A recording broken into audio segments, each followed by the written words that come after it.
안녕하세요 구독자 여러분, 짠돌이 만수르의 짠만입니다. 요즘 금리 인상이 엄청나게 솟구치고 있죠. 그래서 여러분들이 어떻게 투자를 해야 될지 상당히 많은 고민과 질문을 저한테 하십니다. 저는 10년 가까이 넘게 투자를 하면서 이런 일들이 항상 올라갈 때도 있고 내려갈 때도 있고, 금리가 경기가 좋을 때도 있고 안 좋을 때도 있고, 뭐 음식 장사할 때는, 횟집할 때는 일본 원자력이 터져서 안 좋았을 때도 있고 회복됐을 때도 있고, 이런 시기를 항상 겪다 보니까 요것도 지나가리라 이렇게 보여집니다. 물론 지금 당장은 여러분들께서 처음으로 투자를 하시는 분들은 이거에 대한 어떤 이해라든지, 이게 지나갈 것이니까는 지금 싸게 나오는 거를 줍줍해야 되겠다, 이런 생각조차 못 하실 겁니다. 왜냐면 기사나 이런 것들을 보면 기준금리가 올라가서 이제 대출 이자가 뭐 5%다 6%다 뭐 이런 얘기들 많이 나오니까 어떻게 상가를 사냐, 월세 받아가지고 월세 받아서 이자를 내야 되는데, 이런 생각밖에, 1차원적인 생각밖에 못할 거라고 생각합니다. 근데 그렇게 생각하지 마시고요, 분명히 이렇게 됐기 때문에 대출을 많이 받아서 사신 분들, 혹은 이런 공포장에서, 공포스러운 이런 경제 위기에서 매물을 내놓는, 근데 그 중에서도 아주 값상에 내놓는 경우가 분명히 있을 겁니다. 그러면은 그거를 사시고 가지고 계시면서 월세 받아서 당장 수익이 안 나더라도 그냥 갖고 계시다가 시간이 지나가면 자연스럽게 매매 가격도 올라갈 거고요. 그리고 경기가 회복되면서 당연히 월세 수익률도 올라갈 거고, 여러분들이 생각하는 대로 만약에 대출금리가 낮았을 때만 사면, 그러면 1%나 2%, 뭐 대출금리 3% 이하일 때는 샀습니까? 안 샀잖아요. 왜냐면 그때 가서는 또 그때에 따른 또 고민이 있고, 야 이거 대출 받아서 이거 사야 되냐, 뭐 수익률이 몇 프로가 나와야 되냐, 막 이런 말도 안 되는 또 고민들도 많이 해서 못 샀잖아요. 그러니까 결론은 뭐냐면, 사는 사람은, 투자를 하는 사람은 이율이 낮을 때도 투자를 하고요, 투자를 계속하는 사람은 이율이 높을 때도 투자를 합니다. 저는 지금도 투자를 해요. 투자를 계속 하고 있고, 투자하려고 하는 매물을 보고 또 공유하고도 있고, 저도 살려고 지금 계속 준비를 하고 있고, 예전에 제가 상가 급매가 나왔을 때 당장 돈이 없을 때는요, 새마을금고 가가지고 뭐 대출, 그 당시에 이제 대출 이율이 3% 이하일 때, 2점 몇 프로, 3%일 때 저는 6%, 7%짜리도 막 겁없이 그냥 다 빌려다 썼어요. 왜? 갚으면 되니까. 또 월세 나오고 내가 장사해서 또 다른 일 해가지고 열심히 해서 갚으면 되니까, 그러다 보면 또 내게 되는 거니까.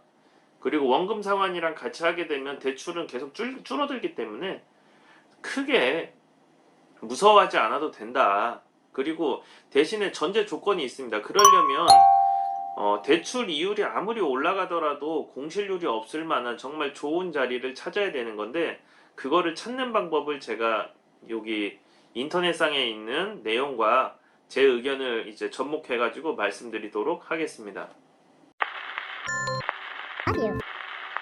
기준금리가 인상되면 자연스럽게 대출 이자도 올라가고 경기 회복은 더디게 나타나며 임대료는 회복이 어렵습니다. 그러다 보니까 임대 수익으로는 대출 이자는 감당이 안 되고, 여러 가지 복합적인 부분들로 상가 투자가 어려워집니다. 하지만 상가 투자를 할 때 전략을 세워서 접근을 하게 된다면, 급매 물건이라든지 상권을 좀 볼 줄 알고, 여기가 저평가되어 있는 매물이라든지 이런 거를 조금만 볼 줄 안다면, 대출이자, 제 생각입니다, 저는 대출이자 7%, 8%까지도 저는 크게 흔들리지 않다고 생각을 합니다. 대출이자가 6%, 지금 이제 한 4% 후반 정도 됐죠? 이게 6%, 7%, 8%, 9%, 10% 이렇게 안 갑니다. 나라 망하게요. 올라갔으면 또 내려오게 됩니다. 그런 경제 정책이 나올 테고, 크게 걱정하지 말고 그냥 공격적인 투자를 안 하고 안정적인 그런 투자를 하시면 될 것 같아요. 그래서 첫 번째로 이 안정적인 투자를 하려면 기본적인 정확한 시세 파악을 해야 된다, 상가에 대한. 많은 사람들이 상가 투자를 하려고 임장을 하면 보통 다 중개사의 말만 100% 믿습니다. 중개사에 방문해서 시세 파악하는 것은 잘못된 건 아닌데 그걸로는 상가 가치를 알 수가 없다고 말하는 거죠. 사장님, 여기 상가 매매 얼마예요? 이제 중개사 사무실에 가서 말하는 투자자들, 사장님 여기 임대 시세 얼마예요? 임대 얼마까지 맞출 수 있어요? 그러면 중개사의 답변은 간단하게 돌아옵니다. 평당 얼마라고 보시면 됩니다. 여기는 시세가 따로 없어서 부르기 나름입니다. 네이버에 올라와 있는 가격이 시세입니다. 이렇게 얘기하는데 이거를 믿고서 진행하시면 안 돼요. 왜냐하면 중개사분들은 계약을 성사시켜야 수수료를 먹는 구조기 때문에 긍정적인 얘기만 합니다. 그러면 여러분들께서는 이렇게 하지 마시고요. 중개사분한테 이제 질문을 할 때도 코로나 이전 과거 활성화됐을 때는 얼마에 매매되었고 지금은 얼마이냐, 대출금리가 올라왔는데 현재 거래되는 금액은 얼마이냐, 이런 걸 물어봐야 됩니다. 대출 이율은 예전에 2%대 제로금리 1%, 2%, 3%, 4%, 5% 이거는 저희가 손댈 수 없는 거잖아요. 그러면 저희는 저희가 분석할 수 있는 것만 분석을 하면 됩니다. 보통은 이제 매수하려고 하는 물건지에 임차인한테 찾아가는 경우도 많습니다. 근데 물론 힘든 시기라 임차인들한테 그런 거를 물어봤을 때 쌍욕 먹을 수도 있어요. 그래서 우선은 임차인한테 가서 다이렉트로 물어보는 게 아니라 거기서 식사를 하든지 그 가게를 이용하든지 여기가 장사가 잘 되는 것 같은지 이런 것들도 물어보고 조사를 좀 하셔야 좀 이렇게 금리가 올라갈 때 좀 안정적인 투자를 할 수 있다, 이렇게 말씀을 드립니다. 이렇게 중개사와 임차인의 탐문 조사를 하지 않고 정확한 시세가 파악되지 않는다면 언제 매도를 해야 되고 얼마까지 올라갈지 이런 전략을 나올 수가 없습니다. 층별, 면적별, 상권별 시세 파악이 되지 않고는 그냥 무조건 상가 사면 오른다? 이거는 말이 안 됩니다. 상가를 분석할 줄 알아야 된다고 생각합니다. 그냥 단순하게 상가를 샀으니까 무조건 오르니까 2년 후에 4년 후에 얼마까지 올라간다? 이거는 폭망하는 길입니다. 그래서 그렇게 상가는 사시는 게 아니에요. 무조건 분석을 해야 됩니다. 그럼 분석을 잘 하려면 어떻게 해야 되냐? 자주 상가 보러 가셔야 되고요. 제발 전국적으로 나오는 그런 유튜브나 이런 것들을 안 보셨으면 좋겠어요. 본인이 좋아하는 지역을 콕 집어서 거기만 방송해 주시는 분 유튜브를 좀 보시고, 예를 들어서 인천이면 인천, 서울 어느 지역이면 어느 지역, 그쪽에서 유튜브 매물 올리시는 중개사분들을 좀 이렇게 해서 꾸준하게 거기에 대한 공부를 하시고, 그 지역에, 저는 부천 위주로만 하잖아요. 물론 서울 근교, 부천에서 가까운 서울 쪽이나 부천에서 가까운 인천 쪽도 하긴 하는데 거의 메인이 부천인 게 때린 데만 계속 때리는 겁니다. 왜냐면 여기가 제가 중개사분들보다 시세를 더 많이 알아요. 그래서 실제로 제가 사기도 하고, 제가 실제로 사고 나서 친한 중개사분한테 요거 요렇게 샀어요, 요 금액에 제가 매수했네요 했더니 어머 그런 거 어디서 찾았대? 이렇게 말씀하십니다. 자기도 소개해달라고. 아이러니죠. 저보다 더 많이 알아야 될 분들인데. 왜냐면 중개사분들은 상가를 투자를 잘 안 하십니다.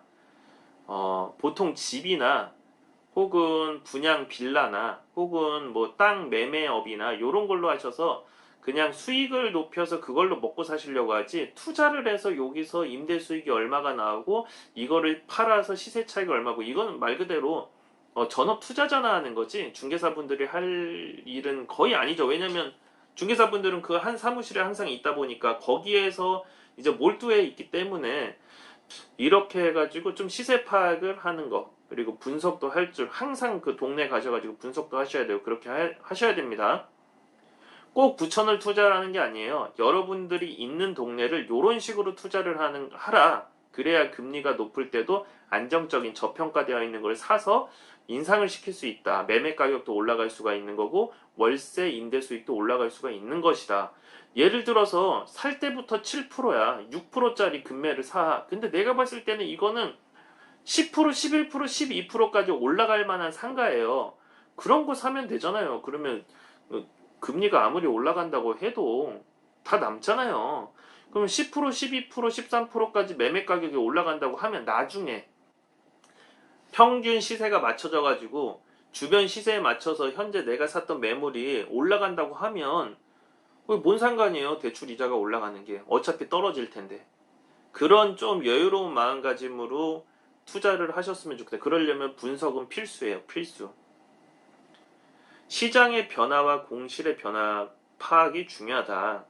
내가 접근하려는 시장을 알고 접근하는 것과 모르고 접근한 것은 아주 큰 차이가 된다. 그냥 단순하게 어디 광고만 보고 여기 좋은 거 같다 이런 거는 말도 안 되는 거예요. 그냥 거기 가서 사르세요. 투자하고 싶은 데 가가지고 한 몇 개월 살아보세요. 6개월 이거 사고 거기서 치킨도 먹고 뭐 노래방도 가보시고 그냥 동네도 살아보시고 그러면 대충 그쪽 동네가 얼마나 상권이 있는지 사람들 호주머니에서 얼마짜리가 꺼내지는 건지 정말 쫌생이 같은 사람들이 사는 곳인지 아니면 좀 부유한 곳인지 아니면 가난한데도 이런 거래가 활발히 되고 사는 사람들은 가난한데 건물값 월세는 비싼 동네도 있어요. 그러니까 그런 것들까지 다 파악을 한번 해보시고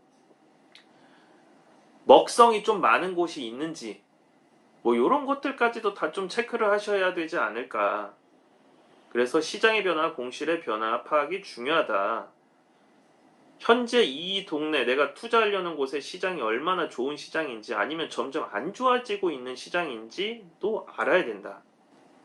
더 자세하게 현 시장의 분위기를 알기 위해서는 임차인들의 매출 변화를 통해 가장 정확한 시장을 알 수 있는데 사실 어렵죠. 안 가르쳐주죠. 그래서 임차인들이 얼마나 영업기간을 길게 장사를 하고 있는지 혹은 공실률이 얼마나 많은지 이런 것들도 하나의 방법입니다. 현재 이 상권의 공실이 얼마나 줄어들고 있는지 아니면 오히려 늘어나고 있는지 이런 것도 한번 보시고 한번 들어간 임차인들 또 권리금들이 얼마나 형성되어 있는지 이런 것들도 굉장히 중요하니까 분석에는 여러 가지 방법들이 있는데 가장 기본입니다. 이런 기본도 하지 않고 상가 투자를 하시면 위험하다 그런 얘기를 하는 겁니다. 코로나 때 코로나라서 장사를 못하고 있는 상황인데 제가 투자했던 모든 상가들 20개 이상 되는 것들 중에 공실이 하나도 코로나 때 없었습니다. 이런 상권들, 뭐 부천 중동에 항상 제가 얘기하는 시계탑 라인의 상권들은 코로나 때도 임대 붙어 있는 거 하나도 없었고요. 임대료가 밀릴지언정 안 나갑니다. 왜? 권리금들이 1억, 2억, 3억씩 주고 들어왔는데 나가겠냐고요. 그리고 나서 지금 코로나 풀렸잖아요. 밖에 나가보면 사람들 치입니다. 치여요. 어깨로.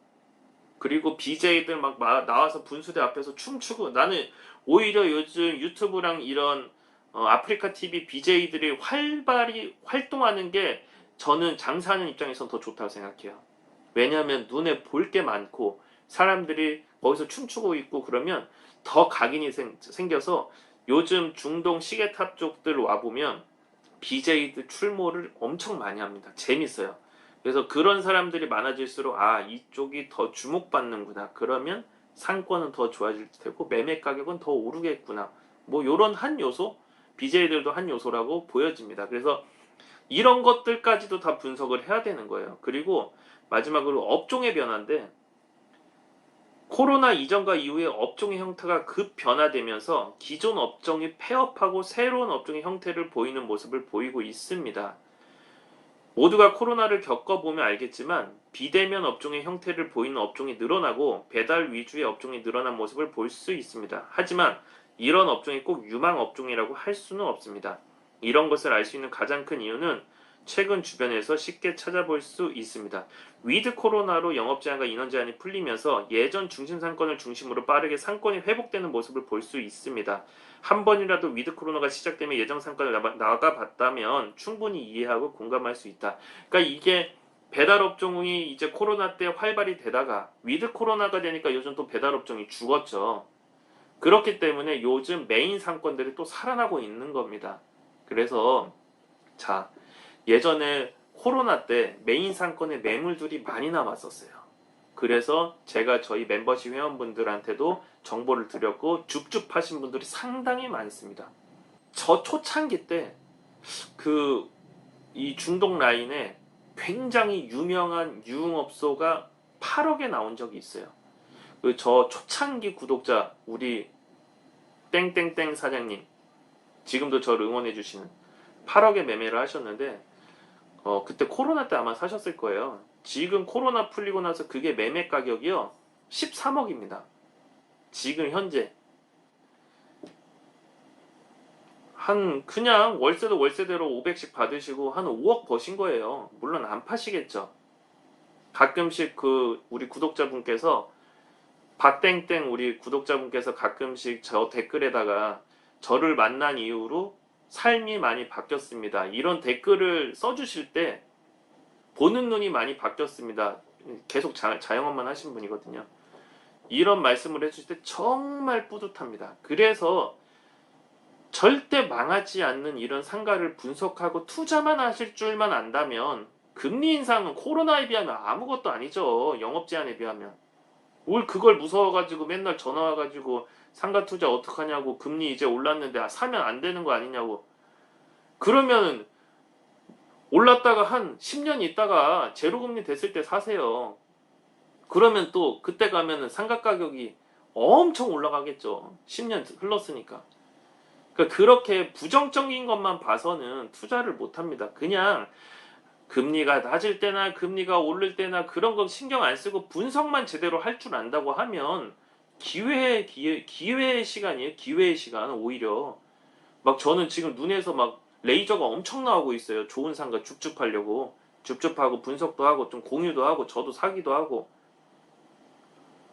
그래서 이번에 법인 사업자를 냈습니다. 주식회사 짠돌이 만수르. 부동산 임대 매매 법인입니다. 현재 이제 진행돼서 나오고 있고요. 본격적으로 투자하려고 물론 저는 상가 투자를 10년 동안 했고 개인적으로는 많이 분석을 하고 매수를 했잖아요. 근데 이번에 금리가 오르면서 와 이거 이제 나오겠다. 더 나오겠다. 그래서 줍줍하자. 막 이런 생각으로 법인 사업자가 이제 지금 냈습니다. 본격적으로 매수하려고. 여러분들이 느끼기에 이런 부정적인 시장에서 부정적인 생각만 갖고 있으면 평생 그렇게 사는 거예요. 근데 이런 부정적인 시장에서 안정적인 그런 금매 물건을 볼 줄만 하고 분석만 할 줄 안다면 기회입니다. 기회. 아무튼 오늘은 이렇게 여러분들께 상가 투자에 대한 금리가 오를 때 상가 투자에 대해서 공부하는 방법, 볼 줄 아는 방법에 대해서 좀 공부를 했고요. 너무 이렇게 금리가 올라간다고 해서 무서워서 못 산다 하면 평생 못 사요. 평생. 그리고 금리는 움직입니다. 올라가면 내려가고 내려가면 올라가고 언제 어떤 변화가 있어가지고 내려갈지 올라갈지 모르는 거예요. 저는 계속 할 겁니다. 뭐 제 말이 맞다고 여러분들께 계속 세뇌시키는 건 아니고요. 그렇게 무서워하시다 보면 돈 못 벌어요. 그리고 경제적 자유 못 얻습니다. 저는 오히려 지금 금리 인상되면서 제가 이루려는 100억 목표 속도가 더 빨리 붙을 것 같아요. 계속 사서 모을 거거든요. 이제는 법인으로. 그래서 여러분들도 저와 같이 이런 공격적이면서 안정적인 투자를 좀 하시길 바라고 부동산 공부는 계속 하셔야 됩니다. 특히 여러분들이 잘하는 걸 하세요. 집을 할 줄 아시면 집을 뚫으시고 저는 상가를 좋아하니까 저는 상가만 계속 뚫잖아요. 건물도 좋아합니다. 땅도 좋아하고 대신에 땅만은 투자를 안 해요. 땅인데 건물이 올라가서 여기서 임대 수익이 나오는 건물을 좋아합니다. 그것도 부천 지역에서. 왜? 제가 부천을 잘 아니까 절대 안 망할 거 아니에요. 어디가 어떻게 사람이 몇 명이 지나가고 어디에 사람들이 돈을 잘 쓰는지 주머니에 호주머니에서 돈을 잘 뺐는지 그것까지 다 아는데 여러분들은 과연 상가 투자를 하면서 이런 것까지 아시나요? 아무튼 좀 여러분들께 경각심도 주면서 상가 투자에 대한 금리 인상이 됐을 때 조금 열심히 돌아다니면서 무서워하지 말고 방구석에 있지 말고 돌아다녀라. 상가를 보고 분석하고 공부하고 거기 가서 짜장면도 먹어보고 짜장면 집이 나왔으면 짜장면 먹는 거고 마사지 집이 나왔으면 가서 마사지도 받아보고 밥집이 나왔으면 가서 밥도 먹어보고 밥 먹으면서 사장님 얼굴 표정 한번 보고 웃고 계신지 울고 계신지 그런 것까지도 파악하고 옆집 가서 거긴 월세가 얼마인지 여긴 얼마인지 단순히 두 군데만 비교하지 말고 이 집이랑 저 10집 다 비교해가지고 여기가 과연 하위권인지 월세가. 이런 것까지 다 매일 생활 습관처럼 돼야 됩니다. 앞으로 투자 1, 2년 할 거 아니잖아요. 10년, 20년, 30년 하실 거잖아요. 전 죽을 때까지 할 거예요. 죽을 때까지 투자. 목표는 100억인데 죽을 때 몇백억이 있을지 1000억이 있을지 몰라요. 재수가 좋으면 진짜 몇백억, 1000억도 벌겠죠. 계속 투자할 거니까. 아무튼 여러분들께 이런 조금 제가 투자하는 방식으로 말씀을 드렸고요. 저는 이제 개인으로 상가나 건물이 20개가 넘었습니다. 거기서 다 수익이 나오고 있고요. 장사도 다 하고 있고 직원 없이 정말 다 만들어 놨습니다. 사업 크게 하는 사람들처럼 큰 돈은 못 벌지만 굉장히 안정적으로 하고 있습니다. 그리고 이번에 법인 사업자를 내서 본격적으로 상가를 매수하려고 또 준비를 하고 있습니다. 이런 계획을 잡고 움직이는 여러분들도 좀 되셨으면 좋겠습니다. 오늘도 열심히 장사하고 열심히 투자해서 여러분들께 멤버십 분들한테 먼저 고급 정보 알려드리고 일반 구독자들도 같이 성장할 수 있게 가끔씩 영상을 올리도록 하겠습니다. 고맙습니다. 오늘도 좋은 하루 되십시오. 금요일인데 노래방인데 손님이 아직도 안 들어오네요. 지금은 밤 10시입니다. 근데요, 걱정 안 하는 게 앞에 먹자 나가잖아요. 사람 치입니다. 치여. 저 중에 한두 팀만 돌아도 오늘 100만원 법니다. 감사합니다. 짠돌이 만수루.